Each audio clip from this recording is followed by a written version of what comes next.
Mateus, capítulo 7, versículo 12. A palavra de Deus diz assim: Tudo quanto, pois, quereis que os homens vos façam, assim fazei-o vós também a eles, porque esta é a lei e os profetas. O tema da mensagem de hoje é a lei, o evangelho e o amor. Amados, nós temos aprendido que nós temos que olhar, estudar e ler a palavra de Deus tendo em vista Cristo. Em João 5,39 está escrito: examinai as escrituras, são elas mesmas que testificam de mim. 2 Pedro 3,18 fala: antes crescei na graça e no conhecimento de nosso Senhor e Salvador Jesus Cristo, a Ele seja dada glória, assim agora como no dia da eternidade. Em João 17,3 está escrito: e a vida eterna é esta, que te conheçam a ti só, por único Deus verdadeiro, e a Jesus Cristo, a quem enviaste. Estamos falando no livro de Mateus, como vimos anteriormente.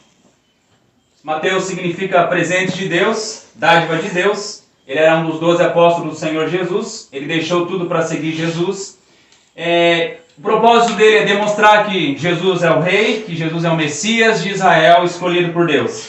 Essa parte, esse evangelho faz mais de 60 citações de passagens proféticas do Antigo Testamento, enfatizando como Cristo é o cumprimento de todas elas. Para nós começarmos, eu gostaria de falar dos fariseus, da lei e a má compreensão, como nós já vimos um pouquinho anteriormente. Jesus está continuando a tratar de vários problemas que ele encontrou. O problema, como temos visto, não é algo somente superficial, mas é algo muito profundo em relação às Escrituras. O ser humano também é muito complexo. É muito maior do que a ciência mesmo afirma, é muito maior do que a psicologia consegue enquadrinhar, definir ou saber. Nós não sabemos qual que vai ser os próximos passos de alguém, que decisão essa pessoa vai tomar. Ao contrário do que dizem, nós não somos animais. Nós somos criados, como a própria Escritura fala, à imagem e semelhança de Deus. E Jesus vai tratar talvez um dos maiores problemas que toda a humanidade passa e já passou, que é a falta de amor. O amor bíblico é mais uma ação do que um sentimento. Muitas pessoas dizem que amam. Mas quando nós falamos na palavra de Deus, nós estamos falando em algo muito mais ativo quando ela fala do amor. O amor em nossa sociedade é algo mais passivo, algo que as pessoas dizem que estão sentindo. Na Bíblia, algo ativo. E aqui novamente Jesus nos chama a atenção para a trágica maneira como a lei de Deus é mal compreendida. Voltando um pouco, nós vemos que Jesus corrigiu diversos erros, diversas distorções que foram impostas pelos fariseus, que foram impostas pelos escribas, os mestres da lei, os doutores da lei. Eles manipulavam a lei, como nós vimos anteriormente. Eles faziam a lei se tornar um jugo extremamente pesado para as pessoas, mas eles diziam que cumpriam apenas de forma externa essa lei. Jesus está nos ensinando a correta perspectiva, o correto objetivo, a lei perfeita dele e como nós devemos entender o Antigo Testamento. Por isso que ele fala a lei e os profetas. Perceba quando Jesus trata, o quanto que Jesus trata isso com seus discípulos. Em todo o tempo, no Sermão do Monte, ele diz, lembra do que eles estão dizendo. E é quão difícil é tirar de nós as coisas que nós pensamos, as coisas que nós temos preconceitos, por exemplo, os nossos conceitos, as mentiras que nós aprendemos, as heresias que nós aprendemos, os erros que já foram impostos a nós também. Não compreendemos o sentido da lei de Deus em seu caráter e o intuito verdadeiro muitas vezes. Nós estamos inclinados muitas vezes a pensar que a lei de Deus é apenas uma série de regras, de regulamentos, uma lista do que nós podemos fazer, ou supostamente nós devemos observar, mas nós esquecemos realmente de quem que nós estamos falando, de quão perfeito é o Deus que nos deu essa lei. Muitas vezes, quando nos ouvimos falar da lei, nós pensamos que ela deve ser observada de maneira mecânica também, de forma sem vida. E muitas vezes pensamos também que já não vale mais para os nossos tempos. Veja, Jesus está tratando sobre ela.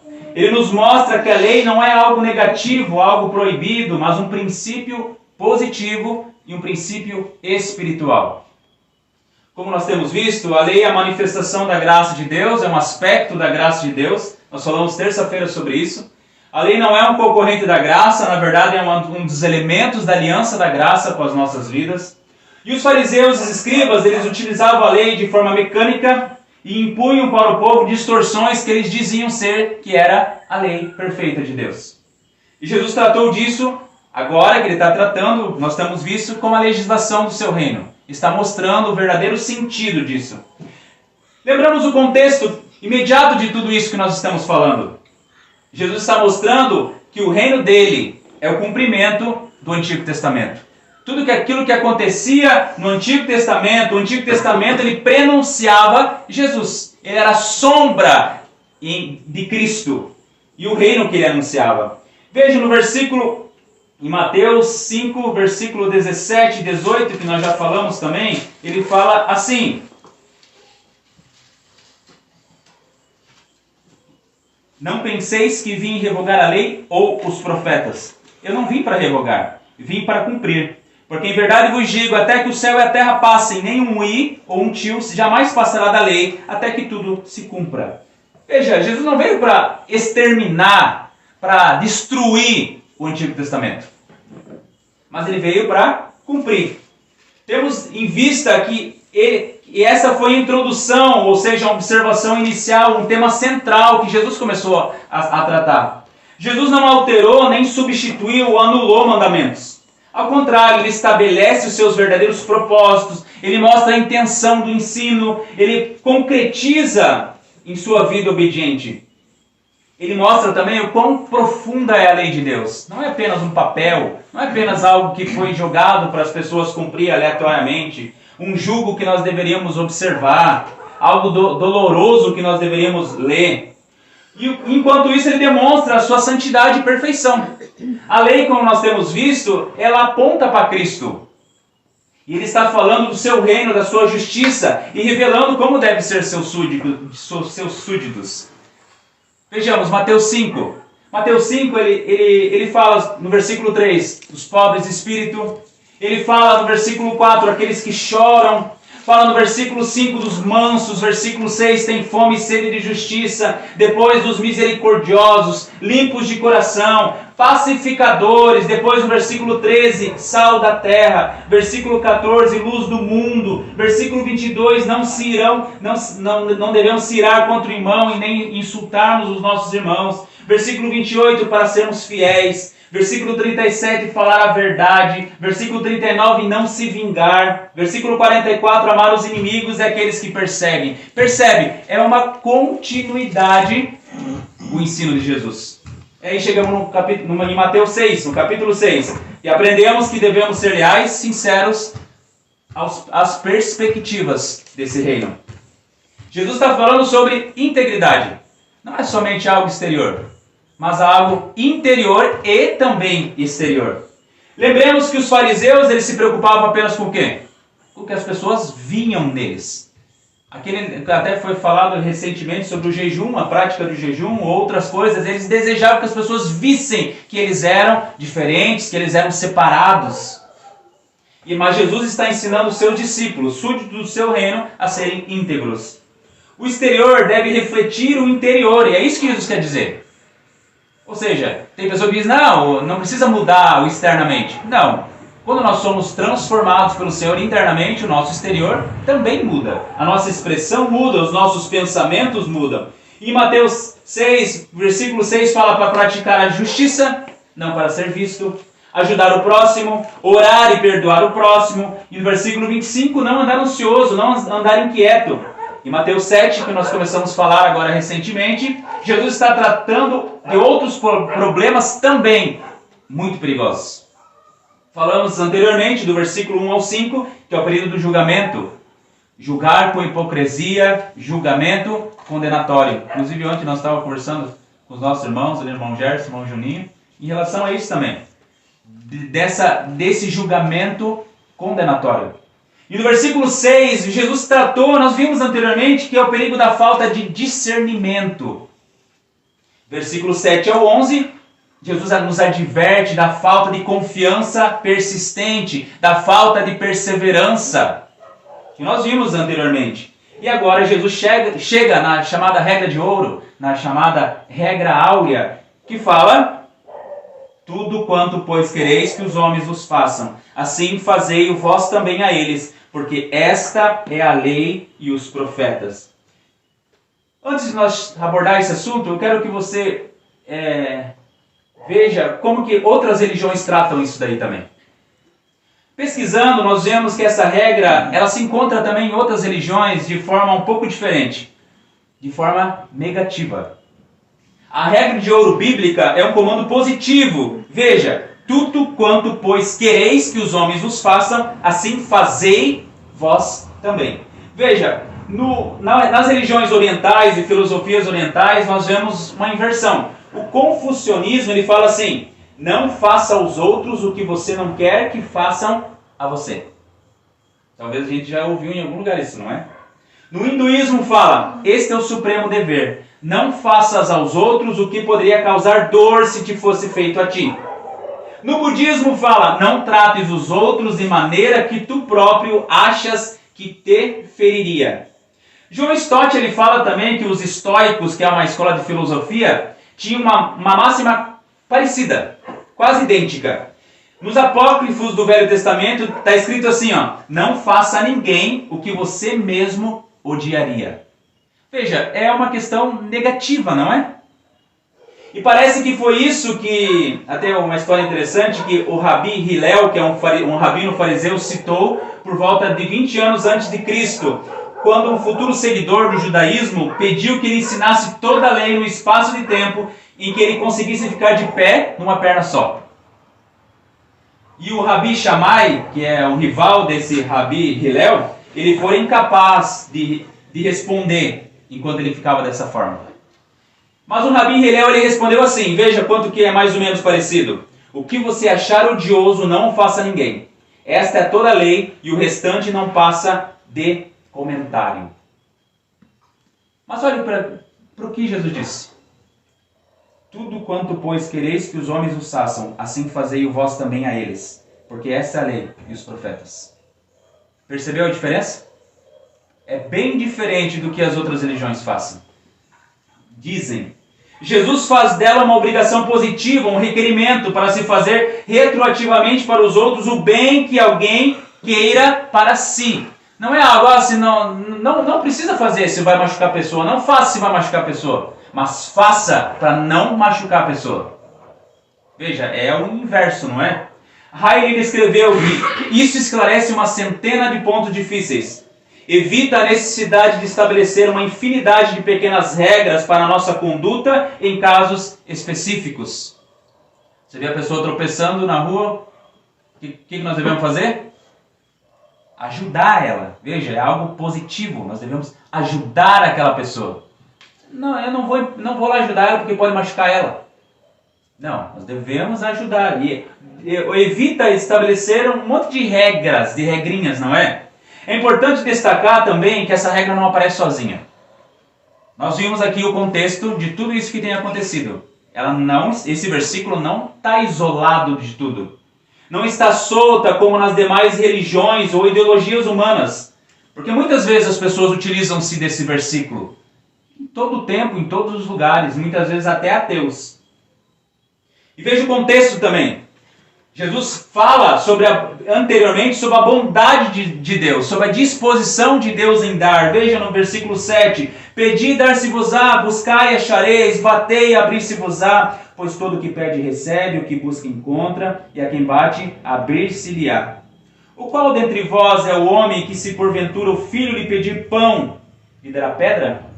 Ou se lhe pedir um peixe, lhe dará uma cobra? Ora, se vós que sois maus sabeis dar boas dádivas aos vossos filhos, quanto mais vosso Pai que está no céu dará boas coisas aos que lhe pedirem. Tudo quanto, pois, quereis que os homens os façam, assim fazei-o vós também a eles, porque esta é a lei e os profetas. O pecado, a lei, o evangelho e o amor. Primeiro pecado. Nós não amamos de forma íntegra. Por causa do quê? Por causa do pecado. O pecado, ele danificou o amor. O homem se tornou egoísta. Olhe para Adão e Eva. Quando eles pecaram, o que aconteceu? Quando Deus perguntou para eles, um colocou a culpa no outro, não é? No seu mais próximo, por causa do pecado, do seu próprio pecado. Muitos eles fazem também por obrigação, que é correto, o que está escrito na lei. Eles aprenderam que deveriam fazer daquele jeito, daquela forma. Olhamos para uma lista de tarefas em uma porta, por exemplo, e fazemos ela de forma mecânica. Sem amor, muitas vezes, sem obediência. Nós temos medo de ser punidos, e é por isso que nós fazemos. E isso é o contrário da obediência e do amor. Nós fazemos de forma externa, por obrigação, por medo da punição, ou mesmo de forma mecânica. Ontem até nós falamos sobre isso também. Eu nunca matei ninguém. Mas quantas vezes nós odiamos as pessoas? Quantas vezes nós queremos o mal das pessoas? Não muitas vezes expressamos isso, mas quantas vezes o nosso coração sente isso? Nós desejamos o mal.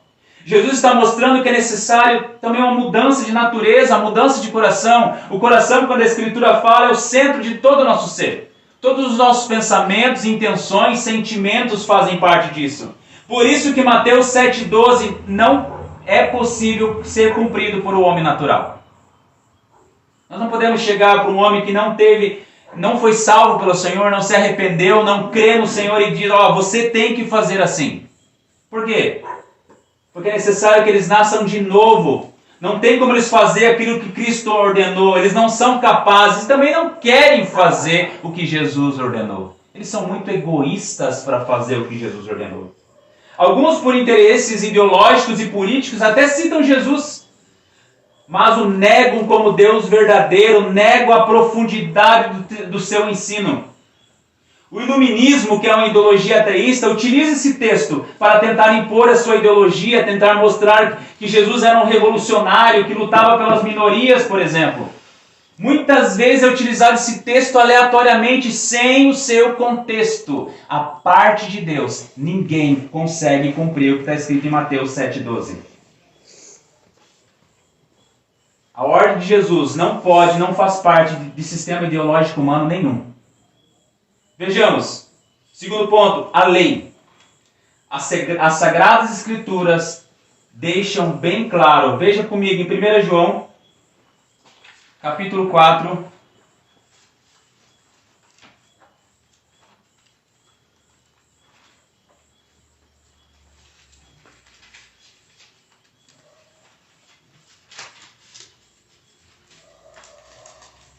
João, capítulo 4,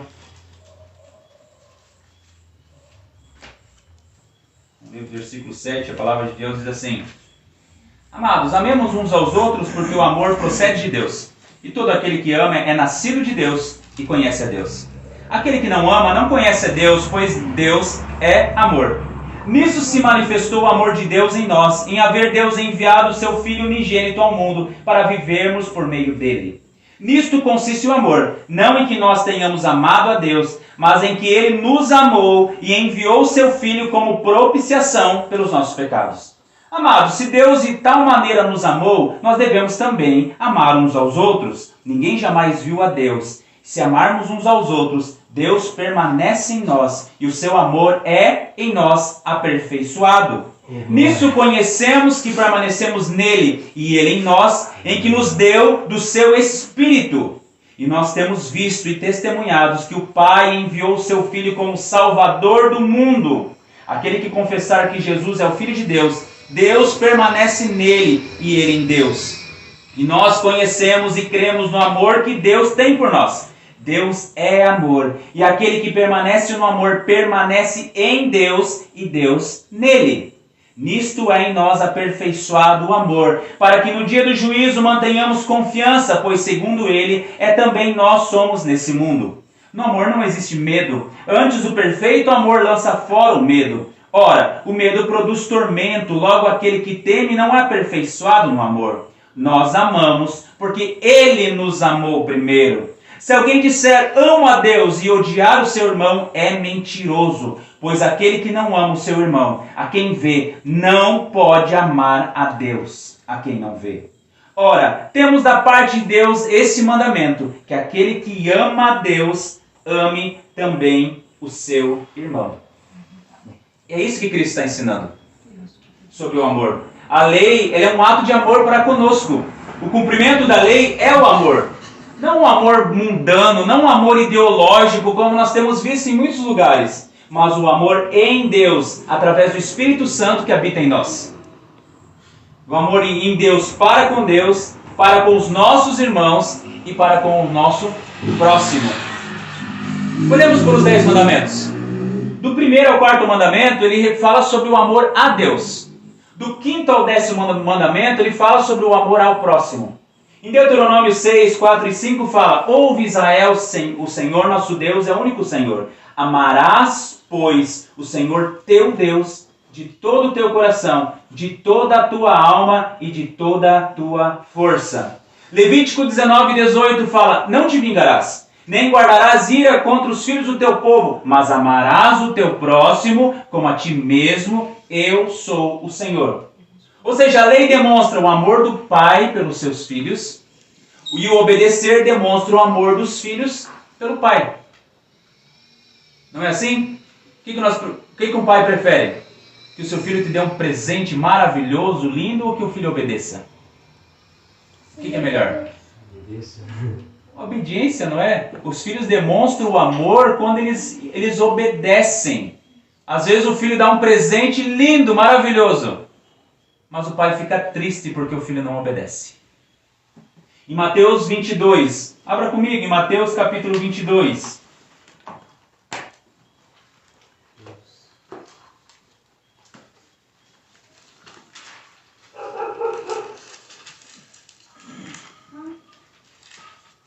Mateus 22, versículo 35 até o 40, alguém quer ler?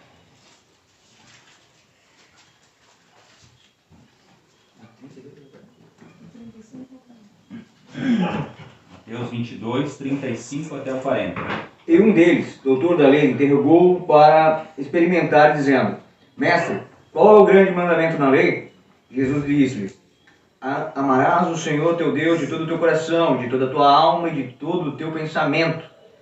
Este é o primeiro grande mandamento. E o segundo, semelhante a este, é: amarás o teu próximo como a ti mesmo. Desses 2 mandamentos dependem toda a lei e os profetas. Amarás o Senhor teu Deus e amarás o teu próximo como a ti mesmo. E perceba, em Mateus 7,12 também fala sobre a lei e os profetas. Jesus fala sobre a integridade do Antigo Testamento, a lei e o amor. Em Romanos 13, do 8 ao 10, fala assim: A ninguém ficais devendo coisa alguma, exceto o amor com que vos ameis uns aos outros, pois quem ama o próximo tem cumprido a lei. Por isso, não matarás, não adulterarás, não furtarás, não cobiçarás, e se há qualquer outro mandamento, tudo nessa palavra se resume: amarás o teu próximo como a ti mesmo. O amor não pratica o mal contra o próximo, de sorte que o cumprimento da lei é o amor. Lembra do ensino anterior também, na semana passada, Lucas 11:13 fala: Ora, se vós que sois maus sabeis dar boas dádivas aos seus filhos, quanto mais o Pai Celestial dará o Espírito Santo àqueles que lhe pedirem. Romanos 5:5 fala: Ora, a esperança não se confunde, porque o amor de Deus é derramado em nosso coração pelo Espírito Santo que nos foi outorgado. Amados, veja, nós amamos porque o amor de Deus é derramado em nosso coração pelo Espírito Santo.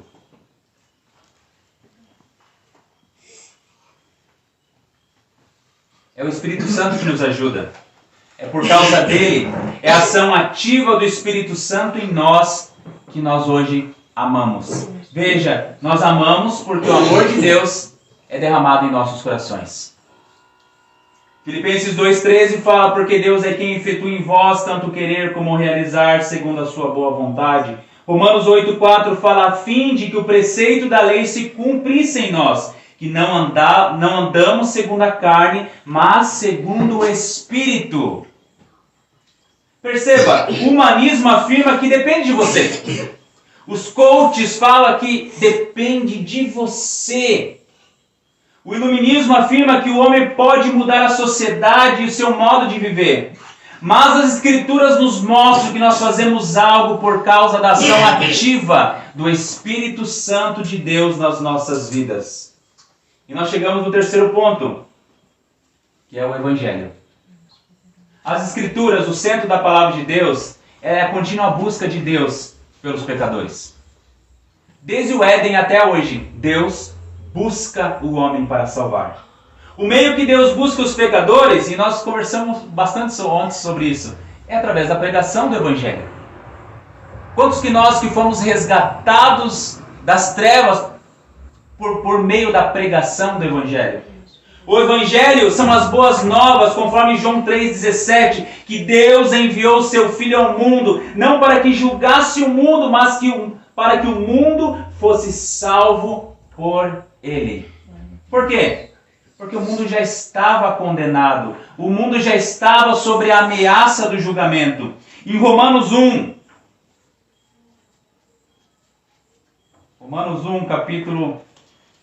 versículo 18, a palavra de Deus diz assim: a ira de Deus se revela do céu contra toda impiedade e perversão dos homens que detêm a verdade pela injustiça. Porquanto que de Deus se pode conhecer, a manifesta entre eles, porque Deus lhe manifestou. Porque os atributos invisíveis de Deus, assim o seu eterno poder, como também a sua própria divindade, claramente se reconhecem desde o princípio do mundo, sendo percebidos por meio das coisas que foram criadas. Tais homens são por isso indesculpáveis, porquanto, tendo conhecimento de Deus, não o glorificaram como Deus, nem lhe renderam graças, antes se tornaram nulos em seus próprios raciocínios, obscurecendo-lhes o coração, insensatos, e conquistando-se por sábios, tornaram-se loucos. Mas com a vinda de Cristo, a salvação torna-se uma realidade oferecida a esse mundo hostil. Claramente se vê um Deus criador perfeito sobre todas as coisas. Inclusive, ontem o irmão Gerson falou que precisa ter mais fé para você crer no Big Bang do que no relato de Gênesis. Um Deus perfeito, um Deus criador. Olhe para as Escrituras o que está escrito. Em Mateus 7, versículo 12. Tudo quanto, pois, creis que os homens nos façam, assim fazei vós também a eles, porque essa é a lei dos profetas. Deus levantou homens dele para pregar o Evangelho para toda a criatura, e essa mensagem chegou até nós. Tudo quanto que vós quereis que os homens vos façam. Perceba esse detalhe. Nós recebemos a mensagem das Escrituras, a mensagem do Evangelho. E por que nós não fazemos isso para os nossos semelhantes, para o nosso próximo? Por que nós não levamos e falamos do amor de Deus, da sua justiça? Por que nós não cumprimos essa regra de ouro em levar a mensagem do Evangelho para o nosso próximo? Ouvimos a regra áurea, a regra de ouro, e achamos ela linda, maravilhosa, perfeita. Achamos um tema grandioso, mas muitas vezes não pomos isso em prática.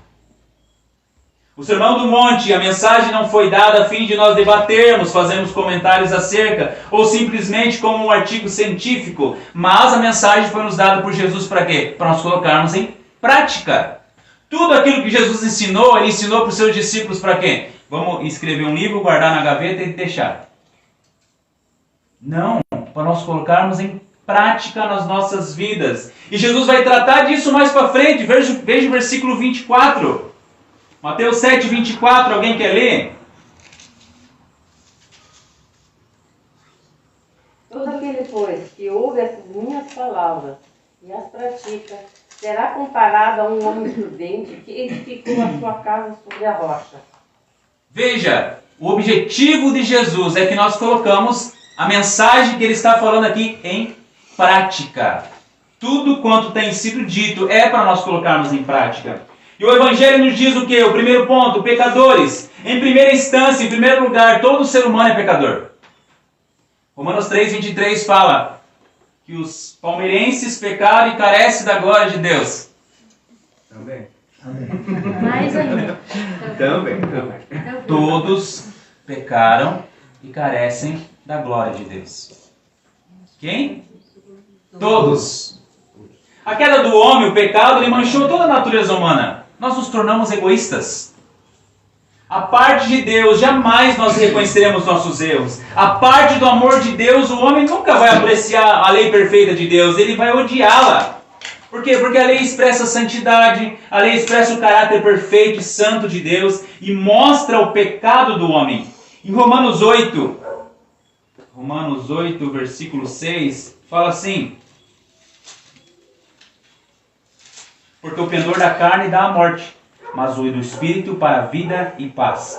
Por isso, o pendor da carne é inimizade contra Deus, pois não está sujeito à lei de Deus, nem mesmo pode estar. Ora, veja, é uma hostilidade pura contra Deus. Fale muitas vezes para as pessoas naturais sobre Deus. Não quero saber. Esse Jesus eu não quero para mim. Eu quero aquele Jesus que criaram, maravilhoso, bonito, diferente. A mentalidade de todos os homens, os que ainda não foram salvos, renovados pelo Espírito Santo, é essa. A pessoa natural considera Deus um inimigo. Por isso ele busca viver como se Deus não existisse. Todos os homens, à parte de Deus, são ateus na prática, porque vivem as suas vidas como se Deus não existisse. O ser humano fez de si mesmo um Deus. É inteiramente egocêntrico e nós vimos isso desde o começo das Escrituras. O que Caim fez com Abel depois que a sua oferta, o seu culto não foi aceito? Matou seu próprio irmão. Por quê? Qual que é o sentido de você matar o teu irmão? Porque não foi aceito. Ele poderia ter lá feito um culto perfeito para Deus, não é uma oferta perfeita. Veja, desde o começo o ser humano foi assim. E isso leva a outros sentimentos também, como a autossatisfação, a autoproteção, a autointeresse. Por isso que os casamentos fracassam. Por isso que a educação fracassa, o amor fracassa, o perdão fracassa. Por quê? Por causa do pecado. Por isso que a paz desse mundo não é paz. Por quê? Porque ela é pecaminosa. Irmãos, olhemos para como o ser humano reage às situações normais da vida. Problema trabalhista, por exemplo. Todos já trabalharam, já sabem como é que funciona, né? Os dois lados sempre acham que um tem mais direito que o outro. Sempre há uma luta um contra o outro. Funcionário e patrão sempre vão brigar um contra o outro. E é muito difícil, dependendo da ocasião, de chegarem à paz. Eles pensam exclusivamente em quem? Em si mesmos. O patrão acha que paga muito e o funcionário acha que recebe pouco. Isso eu aprendi muito na contabilidade. O patrão não, é muito dinheiro. O funcionário é pouco. Salário daí não dá para sobreviver. Eu não estou falando de mérito de cada caso específico, mas eu estou falando da amargura, da raiva, do ódio que surge por causa do pecado. Lembra, nós somos tentados a pensar primeiro no quê? Em questões políticas, em questões sociais, em questões econômicas, em questões de crise nacional e internacional. Mas como que nós devemos pensar a nossa vida? Primeiro, tendo em vista a palavra de Deus, tendo em vista o nosso Deus, tendo em vista aquilo que Cristo está nos dizendo aqui no Sermão do Monte. Nós também votamos como ateus, nós vivemos como ateus, nós temos em vista sempre as coisas secundárias. Nós temos em vista sempre que para nós sobrevivermos nós precisamos de dinheiro, mais dinheiro, mais dinheiro. O que eu vou ter amanhã para comer? Nós falamos anteriormente, por que andares ansiosos por essas coisas? Nós estamos mais preocupados com os benefícios. O que nós vamos comprar amanhã? Se eu vou ter dinheiro para comprar mais e mais e mais. Veja, não é isso que nós colocamos muitas vezes como em primeiro lugar nas nossas vidas? Esquecemos de coisas principais e coisas mais importantes como a glória de Deus. A glória de Deus é muito maior que todas as coisas desse mundo. De glorificar a Deus é muito maior do que todas as coisas. Esquecemos também sobre a nossa família. Ontem nós falamos também esquecemos também dos irmãos da fé. Muitas vezes nós nem sabemos o nome deles. foi um dos assuntos também, a gente falou pouco ontem. Um pouquinho. Muitas vezes nós não sabemos o nome do nosso irmão. Aquela pessoa que congrega conosco, nós nem sabemos o que está acontecendo com ela. Que o irmão Juninho está rouco hoje. Né? O porquê? Nós esquecemos também, muitas vezes, dos valores que a Bíblia nos ensina. Do combate, muitas vezes, as coisas que não deve acontecer jamais. Por exemplo, o crime contra as crianças, contra adolescentes, contra outras pessoas que são inocentes também. A injustiça. Valores esses que nós não podemos jamais abandonar. Veja o fracasso em observar a regra de ouro, a regra áurea, é unicamente a causa causada por causa do pecado, por causa da queda do homem. E se nós pararmos aqui, amados, em relação ao Evangelho, o que vai acontecer? Nós vamos sair triste, angustiado, abatido, com medo, sem esperança. Mas o Evangelho não para aqui. As Escrituras nos ensinam que a lei é o tutor, é o guia. Para quê? Para nos levar até Cristo. Veja, se tivéssemos parado, a Escritura tivesse parado no Antigo Testamento, todos são pecadores. Ninguém consegue cumprir a lei de Deus. Mas Deus enviou seu Filho ao mundo para salvar todo aquele que crê. Para nós descansarmos no quê? Nos nossos méritos? A lei nos mostra que o pecado afetou tudo em nós. Pensamentos, sentimentos, intenção do coração. A lei também nos mostra que nós precisamos urgentemente do que? De um Salvador. Um mediador, alguém que é totalmente capaz de nos salvar do pecado que habita em nós. Em Lucas 19, versículo 10, diz assim: porque o Filho do Homem veio buscar e salvar o que estava perdido. Um dia eu estive perdido. O Filho do Homem veio buscar e salvar aquele que estava perdido. Jesus, o Filho de Deus, o Salvador, o Messias, o Rei dos Reis, o Senhor dos Senhores, ele veio buscar e salvar o que estava perdido. Veja, a lei nos conduz a Cristo, ela nos mostra o nosso pecado e a necessidade no que nós temos de um Salvador. Você está perdido ou está em Cristo? Quando Cristo nos busca, nos resgata, nos salva, nós somos totalmente transformados. Temos visto que a nossa natureza muda, nós somos novas criaturas. Somente aí começamos a ver que a lei é a expressão do amor perfeito de Deus. Sem a lei de Deus não precisa de Salvador. E aí chegamos ao ápice do ensino de Jesus. Como nós temos visto, o primeiro ponto é para o amor com Deus. Qual que é o ápice do ensino de Jesus? O amor. Mateus 2, Mateus 22, nós lemos já. Mas abra, alguém pode ler, por favor, Mateus 22, versículo 37 até o 39.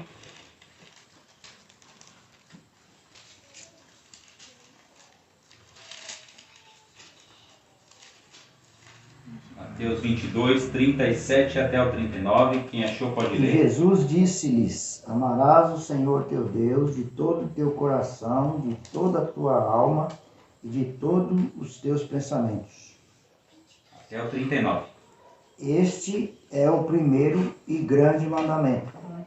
E o segundo, semelhante a este, é: amarás o teu próximo como a ti mesmo. Mas ninguém pode amar o próximo como a si mesmo se primeiro não amar a Deus. Esse é o ensino das Escrituras. Primeiro, o grande mandamento: amarás o Senhor teu Deus. Segundo, amar o seu próximo. Por isso que toda ideologia humanista e ateísta é falaciosa. A parte de Deus não há amor. Não tem amor. O amor que os ateus, os ímpios sentem, eles manifestam, é uma manifestação da graça comum de Deus também. Por causa do pecado, esse amor que ele sente muitas vezes é o quê? É egoísta, é mau, é pecaminoso.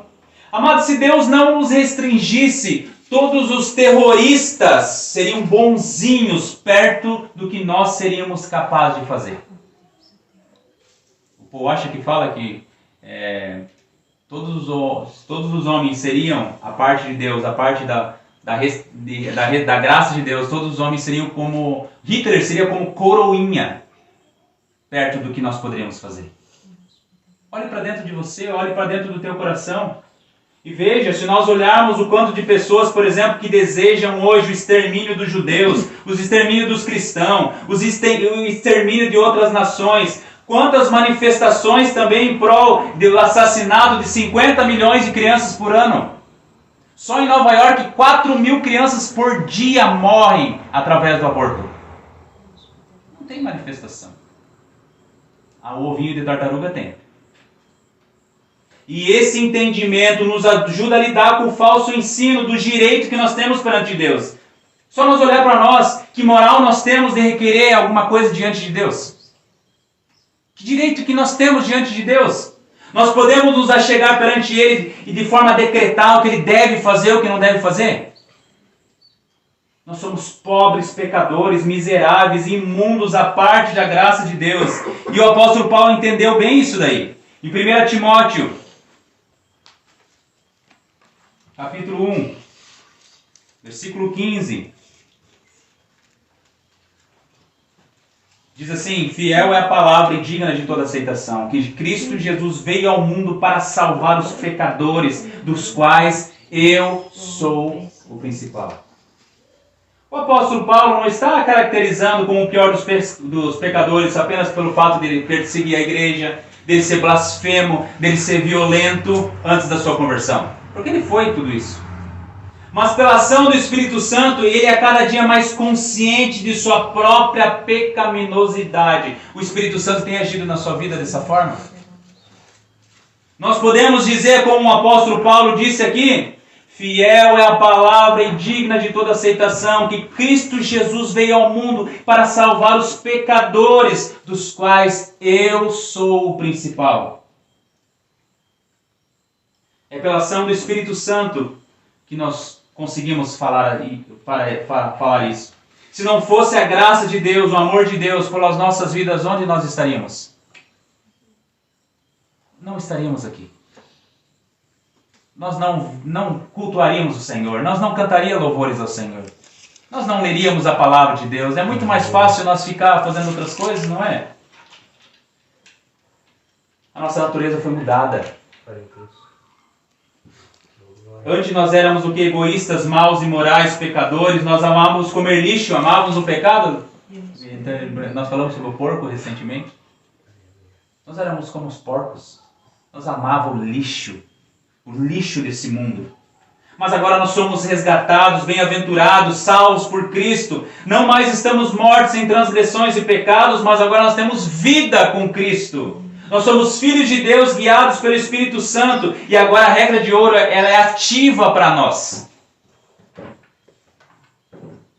Deus não nos trata meramente conforme somos, Ele nos trata mediante a sua graça, o seu amor, a sua misericórdia. É como Cristo estivesse falando assim para você: olhem para os outros conforme eu mesmo tenho olhado para vocês.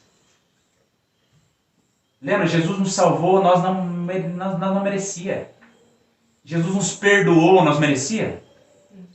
Todos os dias nós nos achegamos perante o Senhor e Ele fala sonoramente: bom dia! Tudo bem, irmão Gerson? E o nosso coração está impuro, não está? Imagine se Ele nos tratasse da maneira que nós merecíamos. Cristo se entregou para morrer em uma cruz por amor a nós, mesmo nós sendo os piores dos pecadores. E anteriormente nós éramos, ainda a palavra de Deus fala, inimigos de Deus. E Cristo agora nos convoca a ser íntegros, não para fazermos o que Ele faria, mas para fazermos o que Ele fez, ou seja, de forma ativa. Amai uns aos outros. Tudo quanto, pois, quereis que os homens os façam, fazei a eles. Nós somos chamados a seguirmos os seus passos. Mark Carril afirma que a principal razão pela qual as pessoas não compartilham a sua fé é que o caminhar delas não combina com aquilo que eles dizem. Para concluir, amados, a mídia, as ideologias humanas afirmam que nós devemos deixar nossa fé dentro das salas, dentro da igreja, dentro do templo. E pelo que temos visto, Isso não é de hoje. Isso é de sempre. O diabo e seus filhos afirmam que a Bíblia, as leis de Deus, os cristãos, eles são odiadores, eles propagam ódio. Olha para as escrituras, é isso que Jesus está dizendo? Quando eu falo para alguém que a pessoa está em pecado, nós não estamos falando do Evangelho? A lei nos leva até Cristo. Quando eu falo para a pessoa, está errado isso, está falando sem amor? Não, nós estamos falando com amor.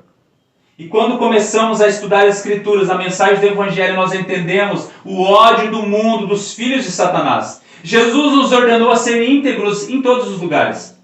Todos agem com base naquilo que creem. Ontem nós falamos sobre isso também. O ateu, ele age conforme ele crê. Conforme ele acredita. O cristão não pode. Por que não pode? Porque incomoda o mundo. Os ateus fazem de si mesmos seu Deus e agem, tomam suas decisões com base em sua fé. No Sermão do Monte, Jesus nos ordena, nos convoca a sermos íntegros, tanto interiormente como externamente. Não podemos dicotomizar nossa vida. Isso é secular, isso é cristão. Isso é secular, isso é cristão. O meu trabalho é secular e eu ir na igreja é cristão. Não. Tudo, nem o Paul Washer fala, tudo tem que ser santo na nossa vida. Isso é integridade. Ou fazemos tudo para a glória de Deus, ou estaremos em pecado. Ou somos bem-aventurados, ou fazemos parte do reino de Cristo, ou não fazemos. Ou cremos no que a Bíblia diz e vivemos o que a Bíblia diz, ou não somos filhos de Deus. Se desejamos cumprir a lei de Deus, cumprir a palavra de Deus, devemos agir na prática o que estamos aprendendo aqui.